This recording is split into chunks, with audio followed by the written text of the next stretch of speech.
O deputado federal Daniel Almeida, que é do PCdoB, se manifestou via rede social sobre o novo bloqueio de verbas que a educação superior sofreu do governo federal, valor que pode chegar a 1 bilhão 680 milhões de reais no MEC. De acordo com o parlamentar, as instituições de ensino estão sendo alvo constante das tentativas de sucateamento da educação. O deputado federal Daniel Almeida, também integrante do grupo técnico do trabalho da equipe de transição do governo Lula, é nosso convidado, é com ele que a gente conversa agora. Um prazer tê-lo aqui conosco. Bom dia, deputado. Bom dia, Jefferson, bom dia, Ernesto, bom dia a todos os ouvintes do Isto é Bahia. Prazer enorme estar com vocês. A gente já teve a oportunidade de falar sobre esse assunto, do corte de um novo, deste novo corte de verbas para a educação superior. Queria que o senhor comentasse isso também e falasse sobre esse novo desafio à frente agora, integrando o grupo técnico do trabalho da equipe de transição do governo Lula.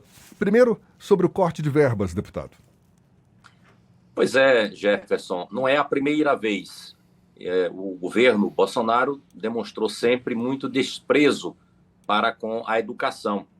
Desde os primeiros passos do seu governo, tratou de cortar gastos, especialmente das universidades, dos institutos federais, da pesquisa, da inovação.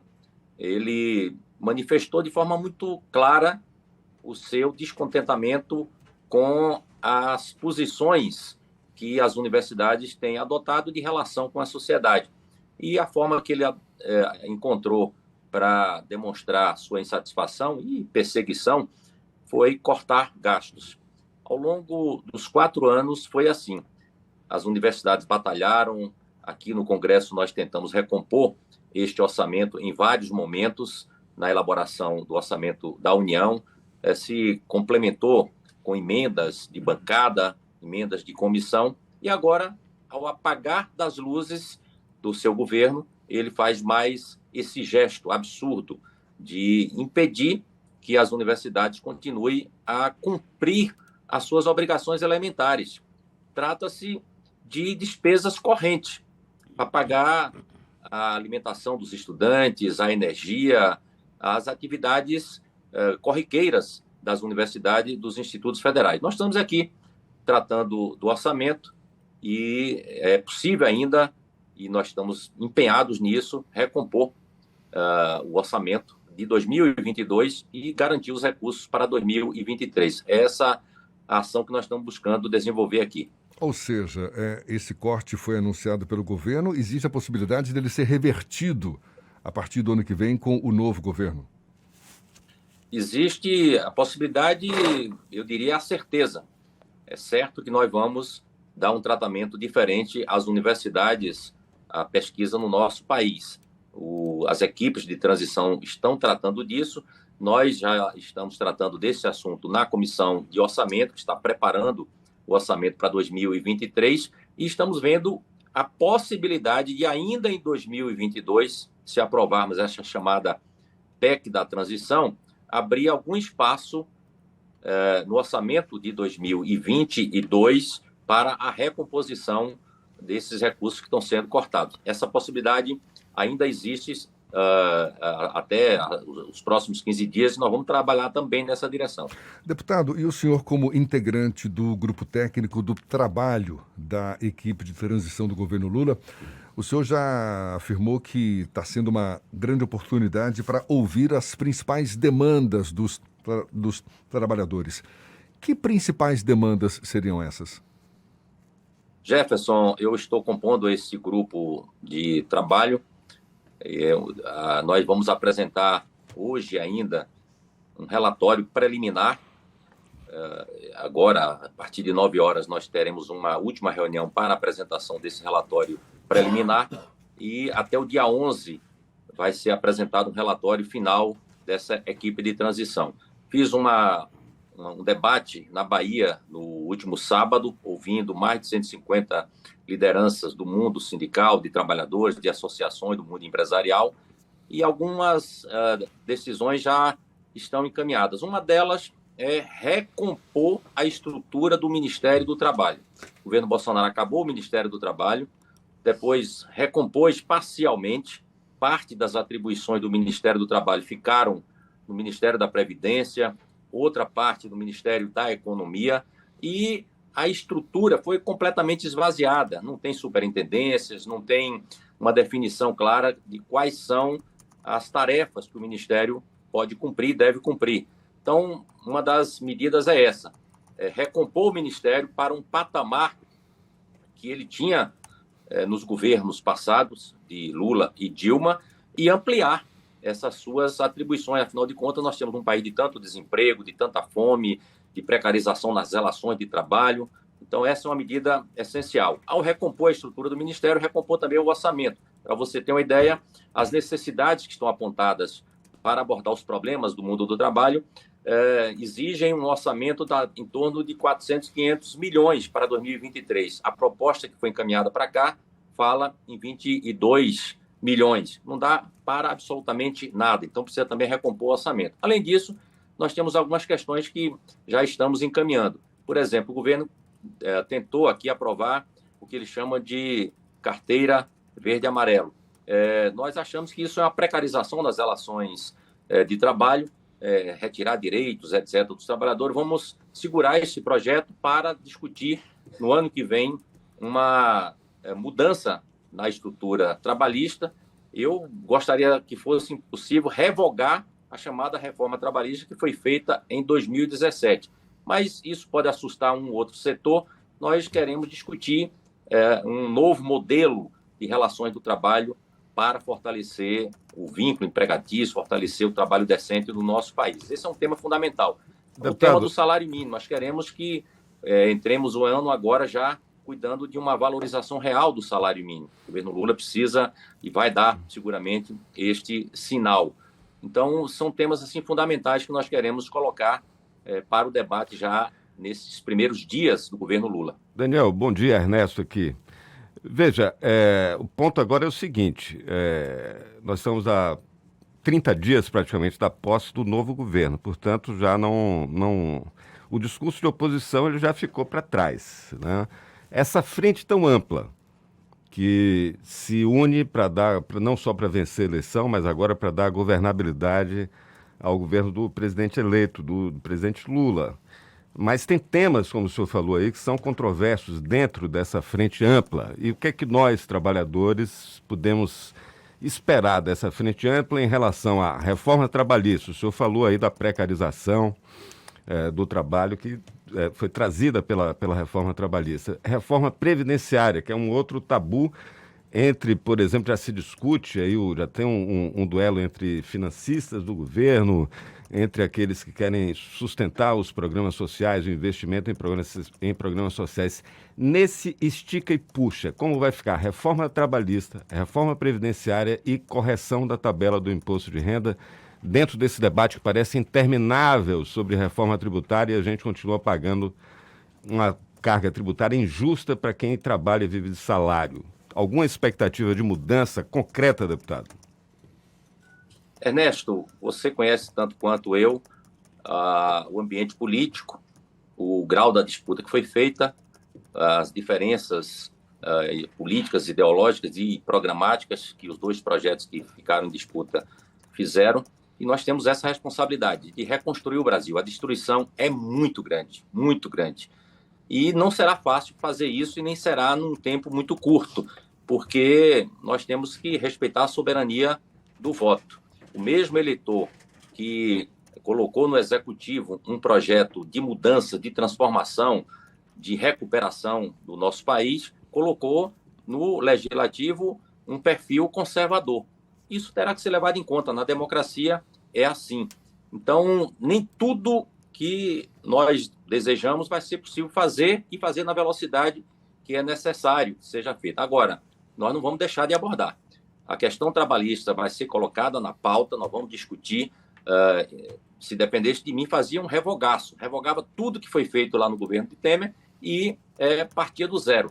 Se não for possível fazer isso, nós temos que definir alguns temas. Reestruturação do papel dos sindicatos, da estrutura sindical brasileira para garantir força suficiente que tenha as negociações coletivas. A ultratividade é o quê? Quando vence uma convenção coletiva, ela deixa de existir. Os trabalhadores batalham para ter alguns direitos, vence a convenção coletiva, pela reforma trabalhista, tudo aquilo que foi conquista do passado deixa de existir. E os patrões, então, não negociam, porque numa economia com dificuldades,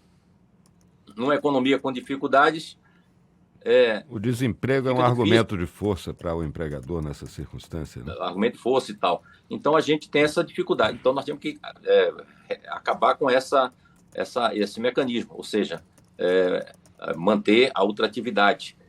Nós temos que o trabalho intermitente, que é um dano enorme e precariza as relações de trabalho. Tem gente que trabalha, está formalmente empregado, mas não consegue receber rendimento suficiente para se alimentar. Regulamentar o trabalho por aplicativo, esse transporte por aplicativo, que é uma escravidão. Nós temos que fazer uma regulamentação disso, nós temos que regulamentar o teletrabalho, não deixar de reconhecer essas tecnologias novas que estão se incorporando ao mercado de trabalho, mas tem que ter uma regulamentação que dê garantia aos trabalhadores. Então, são temas assim que eles serão inevitavelmente pautados. Recuperar a remuneração dos servidores públicos e do serviço público. O serviço público foi sucateado. Não teve mais reajuste para os servidores públicos. Nós temos que garantir, por exemplo, a aprovação da Convenção 151 da OIT, que garante aos servidores públicos o direito de ter a negociação e ter a sua remuneração reajustada periodicamente. Então, são temas que vão ser pautados e nós vamos comprar a briga aqui no Congresso Nacional e com a sociedade para que esses temas sejam aprovados. Deputado Daniel Almeida, para a gente encerrar, o senhor fala que até desejaria a revogação da reforma trabalhista, mas reconhece que o assunto é sensível, que pode essa pretensão desagradar determinados setores. Quais setores em especial o senhor avalia como mais resistentes a uma possível revogação da reforma? O setor empresarial, como um todo, sempre pretendeu o liberalismo exacerbado, sem controles do Estado. Aí eu não faria distinção. No geral, os grandes segmentos empresariais acham que o mercado de trabalho se regula pelas relações de mercado. Não é assim. A Espanha tentou fazer uma experiência assim, de liberalismo, uma reforma parecida com a que aconteceu aqui no Brasil. 8 anos depois, teve que fazer um revogaço, refazer toda a discussão e a legislação trabalhista, porque não gerou emprego, não dinamizou a economia, não protegeu os trabalhadores, ninguém ganhou com a reforma que foi feita na Espanha. Portanto, eu acho que nós temos que vencer essa resistência, mostrar para os segmentos empresariais que querem produzir, que querem que a economia cresça, que esta reforma, do jeito que está aí, não trouxe benefícios para ninguém, né? Mas essa resistência vem especialmente de setores empresariais, setor financeiro, o setor do agronegócio, que cada vez agrega mão de obra, mas não quer respeitar direitos trabalhistas que precisam serem colocados na legislação brasileira e proteger o trabalho e o trabalhador brasileiro. Mas setores com lobby suficiente para emperrar essa pretensão de revogação da reforma, por exemplo, a Confederação Nacional da Indústria, ela defende a reforma e, certamente, grande parte dos parlamentares representa esse setor. Existe lobby suficiente para impedir o avanço de uma revogação da reforma? Eu penso que a revogação, pura e simples, não há um ambiente aqui favorável no Congresso. Você olha para a composição do Congresso Nacional, ele é predominantemente conservador. Nós tivemos uma deturpação do uso do orçamento da União, as chamadas emendas secretas, o orçamento secreto, o ARP9, fez um estrago muito grande na representação aqui no Congresso Nacional. E os segmentos econômicos tiveram papel decisivo nisso. Quer dizer, a soma do acesso ao orçamento, com a chamada emenda secreta, e o financiamento que o setor econômico, setores empresariais fazem a certas candidaturas, produziu esse Congresso que está aqui. Então, nós temos que reconhecer essa realidade, mediar esse ponto de vista e tentar avançar o máximo. Daniel, eu fiquei preocupado. Eu queria te fazer uma pergunta para ver se você nos dá um sopro de esperança. Porque, veja, se o orçamento secreto é essa chave de poder que dá tanto poder concentrado a um Congresso de maioria conservadora, e a gente sabe que nas tratativas para a governabilidade tem que se fazer esse diálogo que você estava fazendo, tem que transigir também. Mas, além de toda a força dos segmentos que o Jefferson perguntou, o poderio econômico, etc., quando a gente vê uma composição, por exemplo, para renovar o mandato do Arthur Lira, que tem convicção sobre o orçamento secreto. Ontem aqui o líder recém-conduzido do União Brasil, o deputado baiano Elmar Nascimento, falava exatamente isso, que o orçamento não tem nada de secreto, que é só 0,3% do orçamento que ficaria nessa condição de secreto, que é muito pouco. Ou seja, essa estrutura de poder que mantém as coisas como estão, dão alguma margem para a gente, pelo menos, frear esse avanço sobre os direitos sociais e sobre os direitos trabalhistas? Porque, pelo que eu estou vendo, vai ser difícil a gente revogar esses reveses aí na legislação que protegia o trabalho no Brasil, não? Temos chance de fazer contraponto a esse lobby? Olha, Nessa, eu acho que tem chance, nós devemos acreditar nessas possibilidades, vamos lutar por isso, e você sabe, tanto quanto eu, que um elemento central é a capacidade de mobilização da sociedade.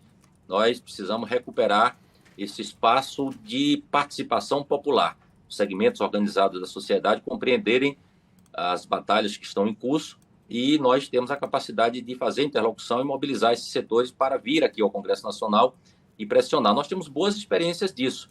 A enfermagem recentemente se mobilizou e continua mobilizada no país inteiro e tem conseguido fazer avançar a sua pauta aqui no Congresso. Os agentes comunitários de saúde, segmentos empresariais ficam contidos quando há essa presença popular. Eu estou apostando muito nisso, que o governo Lula abra canais novos de participação popular.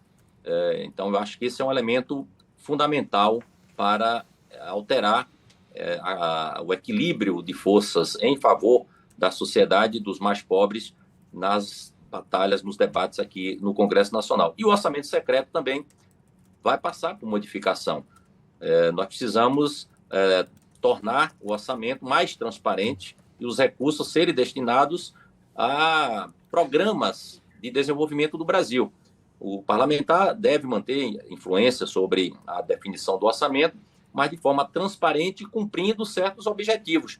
Os recursos serão destinados para programas de agricultura familiar, programas de geração de emprego, programas de fortalecimento da saúde preventiva, enfim, um conjunto de ações que você pode definir a partir de uma política que o governo federal adote e os parlamentares se associar e fortalecer esses programas, não de forma aleatória, como temos verificado hoje.